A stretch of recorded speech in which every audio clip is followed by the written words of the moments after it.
there's more than one reason to celebrate.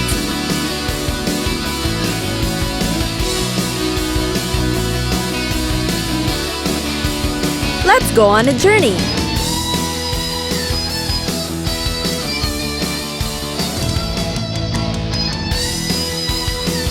And count the ways, as we take you to experience a different side of the world's cultures.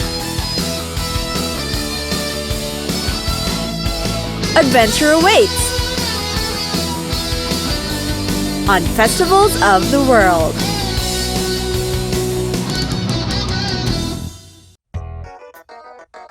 Songkran. The Songkran Water Festival, or simply Songkran, is Thai New Year's celebration. Songkran comes from a Sanskrit word which means to pass or to move into. It is a national holiday and the festival starts every 13th of April and usually ends on the 15th. In some areas in Thailand, the festival begins a few days earlier and would last for a whole week. Songkran also marks the start of summer and the beginning of the new solar year. Traditionally, water is poured on Buddha images, making the water blessed. And the blessed water that cleaned the images is sprinkled on other people who visit Buddhist temples. This is observed as a way of paying respect and bringing good fortune. The water pouring also represents purification and washing away sins and bad luck. Visitors of local temples usually offer food to the Buddhist monks. Some people also go back home and reunite with their families because Songkran is also observed as a festival of unity. The younger people also pay respects to their elders by pouring water onto their palms. The most popular feature of this festival is the huge water fights on the streets in Thailand's biggest cities like Chiang Mai and Bangkok. Unless you lock yourself inside your room while the celebrations are ongoing, there is no chance that you will stay dry. You may also get covered in chalk, a custom among monks who use chalk to mark blessings. Of course, to enjoy this festival to the fullest, be a good sport. You are encouraged to go out in the streets and splash water at people, even if you don't know them, because they'll also splash water on you. Equip yourself with loaded water guns and full water containers and be ready to get soaked. Both locals and foreigners are actively participating in huge street water fights. You'll find people merely squirting water in your faces, but some will actually pour buckets of water on unsuspecting passersby. Many people would also come up to you and smear wet chalk or clay on your face. The festival is celebrated on April, where the hot weather is on its peak, so being drenched in cool water is actually fun. High energy levels are also a must because this celebration is 3 days non-stop.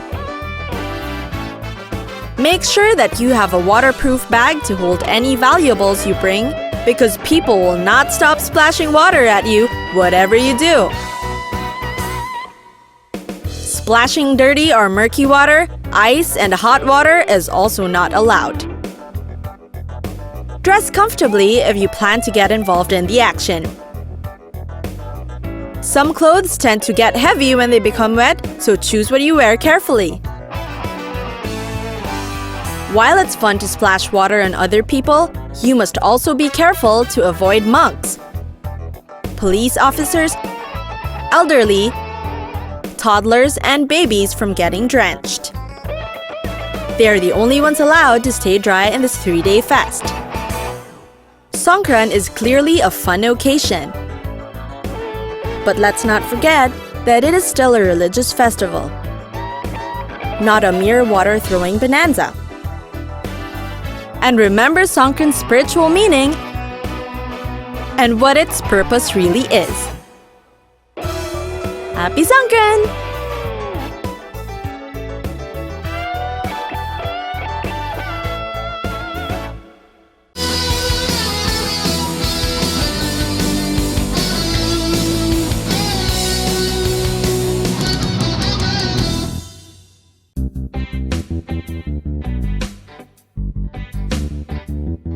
Art Basel. Art Basel is a yearly international art fair held in Basel, Miami Beach, and Hong Kong. It usually showcases modern and contemporary artwork by both established and developing artists. Each art fair lasts for 3 to 4 days.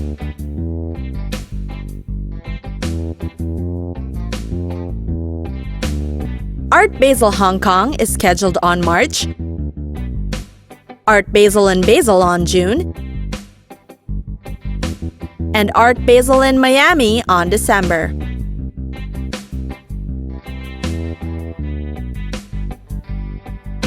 Art Basel is an event that gives galleries and artists an opportunity to present and sell their works to collectors, museum directors, and curators, which is why it was founded in 1970 by art gallerists in Basel, Switzerland, and it has been successful every year since it was first launched. In 2002, Art Basel expanded in Miami Beach, and in Hong Kong in 2013, in order to reach more artists and art galleries from different parts of the world. You are going to love the diversity and the exhibits because Art Basel doesn't just present what you typically see in museums. You can see the most peculiar of artworks on display. There are different sectors that divide each Art Basel exhibit. There is the galleries sector, where the leading modern and contemporary art galleries display their best artworks created by many different artists.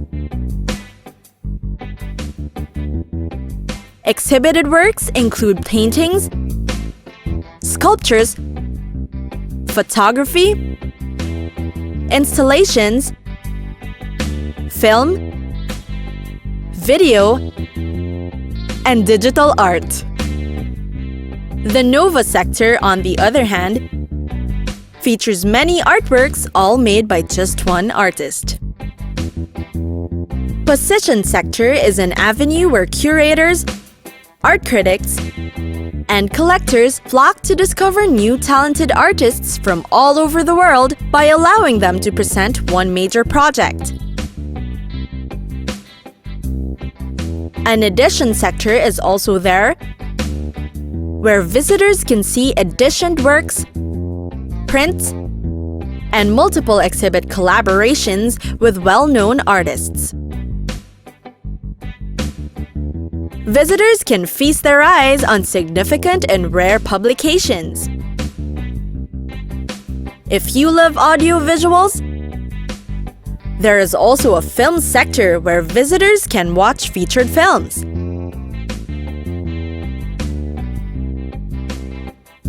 In Miami Beach, you can watch the films outdoors. And there's also the cabinet sector, which happens to be a favorite among art experts, because it gives the gallery sector's exhibitors an opportunity to get even more creative by making special exhibitions in their booth.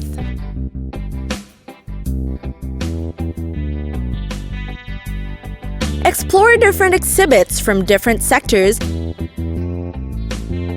and indulge yourself in one-of-a-kind art pieces.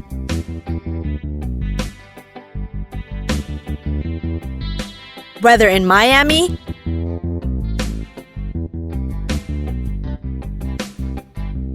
Basel,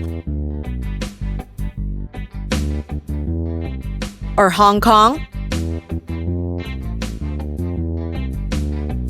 Art Basel lives up to its reputation of exhibiting quality modern and contemporary art.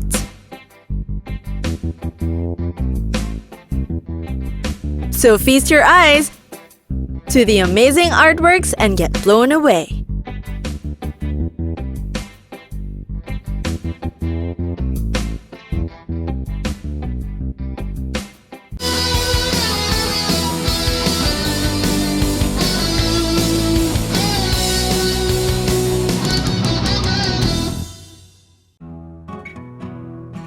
Carnival of Venice.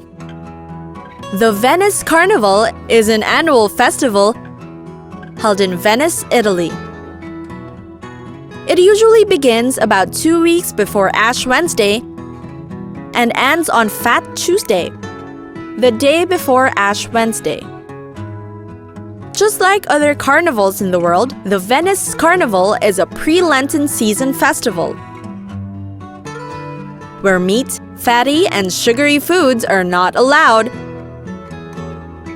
So the word carnival came from the Latin words that meant farewell to meat. The Carnival of Venice began in the 13th century, but it became unpopular in the 18th century when the celebrations had stopped. The carnival was only revived in 1979 and has been commemorated annually ever since. It is probably most famous for its intricate and extravagant masks. Venetian masks are made of either leather, porcelain, or crafted using the original glass technique. The masks in olden times only have simple designs and have a more practical purpose. Venetians use masks to conceal their identities whenever they indulge, because a rigid society prevents them from doing so. Present-day masks are usually applied with gesso and gold leaf and are decorated with gems and feathers. Sometimes, huge decorations accompany the mask that it almost becomes similar to a headdress. There are different styles of masks worn in the carnival. Pick one that suits you. In addition to the beautiful masks, people usually apply black makeup around their eyes to make their eyes look dark and hollow while wearing them to achieve that mystifying and mysterious effect. Different masquerade balls are also thrown during the carnival. You might want to attend one and feel like being transported to the 15th century. If you prefer enjoy touring the city of Venice, it's not a problem either. St. Mark's Square is the heart of all the action in the carnival. Here you can find the fanciest and most extravagant costumes in the Venice Carnival. There are contests being held in search for the best mask. The Festa del Mari is something to look forward to in the carnival. 12 beautiful young women are selected to be the 12 Marias and make their first appearance on the carnival's first day. The Marias are dressed in beautiful gowns and jewels, and they would have a parade all throughout Venice. The 12 Marias make public appearances at masquerades and public events the entire Carnival season. During this time, people would also vote to select the winning Maria.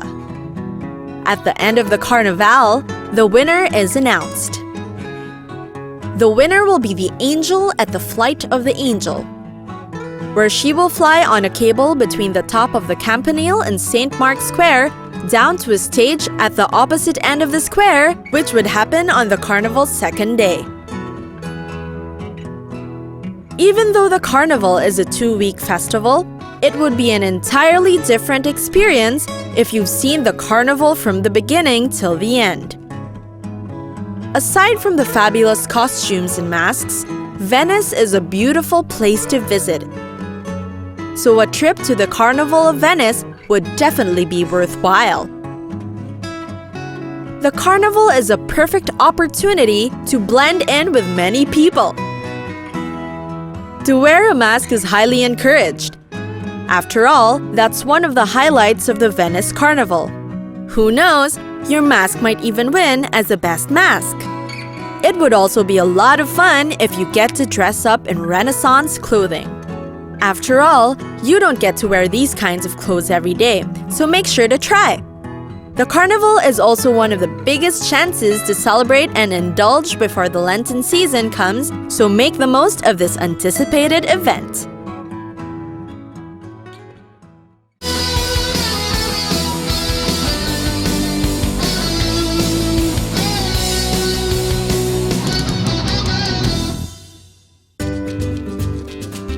Dia de Muertos. Dia de Muertos, or Day of the Dead, is a tradition of honoring the dead originating from Mexico. Dia de Muertos is celebrated every November 1st and 2nd, but sometimes people start the party on the night of October 31st. Although other Catholic nations call November 1 All Saints' Day and November 2 All Souls' Day, and commemorate these 2 days more solemnly, the Mexicans see things differently. It is believed that the gates of heaven open on the night of October 31st, and all spirits of dead people are allowed to be reunited with their loved ones.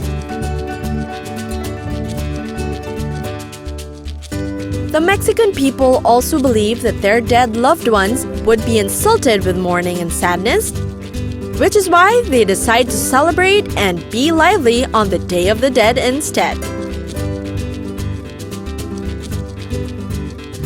Dia de Muertos is different from Halloween because people don't just dress up in costumes and go trick-or-treating. Families would visit their dead loved ones' graves. They would bring candied skulls, chocolates, sweetbreads, and the dead's favorite food and drinks when they were still alive as a way to honor their dead. Families would also bring photos and memorabilia of their deceased to remember them and would usually offer prayers for them. They would also play games and sing songs. The graves are scrubbed clean or weeded out and are also lavishly decorated with different colors of marigold, the flower of the dead. Even though the Day of the Dead is a Mexican holiday, its tradition extends to some countries like Guatemala, Brazil, Spain, and Mexican-American communities in the United States. Of course, Dia de Muertos will not be complete without all the skulls and the skeletons cropping up during the celebrations. There are lots of candies and sweets shaped like skulls. There are what we call sugar skulls, the pale white skulls in different sizes with colorful patterns and decorations all over them. They represent dead people's souls, and their names are written on the forehead of the sugar skulls and are offered on the dead person's graves. Sugar skulls are so popular during Dia de Muertos that people dress up looking like skulls and skeletons. What do you do in Dia de Muertos? Join the fun, of course. You might want to look like a sugar skull yourself. It's an opportunity to get creative. Wear a costume that will go with your sugar skull face and watch other people look in admiration or shake in fear. There are also parades on the streets, so you can see a lot of fantastic costumes and frightening sugar skull faces. You could also feast your eyes on the many skull decorations. As long as it's the Day of the Dead, seeing skulls and skeletons is inevitable.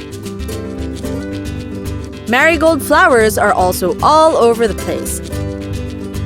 After all, marigolds are flowers given to the dead. There is an abundance of food, especially sweets. Clearly, this is because these are going to be offered to dead people. But it doesn't mean you can't eat some. But more importantly, we celebrate remembering the true essence of Dia de Muertos. That is to honor the lives of loved ones who have passed away. So have fun, and don't let the frightening skulls get into you.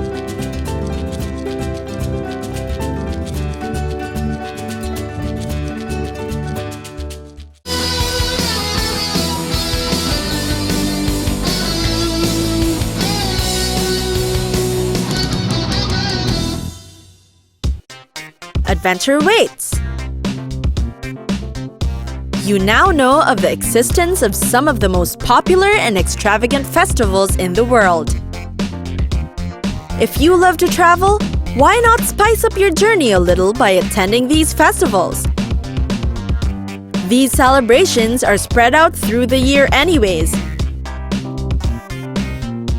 It would be impossible to not be able to attend one. It's easy to look up on these festivals now, so if you find something that interests you, why not set up an adventure for yourself or with your friends and loved ones and attend these festivals? It would be a very great learning experience as well, because festivals are part of culture. There are many varieties of festivals. There are cultural festivals, music and art festivals, religious festivals, and so on. Some of them are celebrated in different parts of the world, and some are only celebrated in one or a few places. There is a festival that would surely pique your interest. Prepare for the festival you'd want to attend in advance in order to be sure that you'd be able to make it. Travel with friends or family. The more the merrier, right? So pack your bags, bring your tickets, and go out of your house. Start a new adventure by seeing the world's festivals. Enjoy!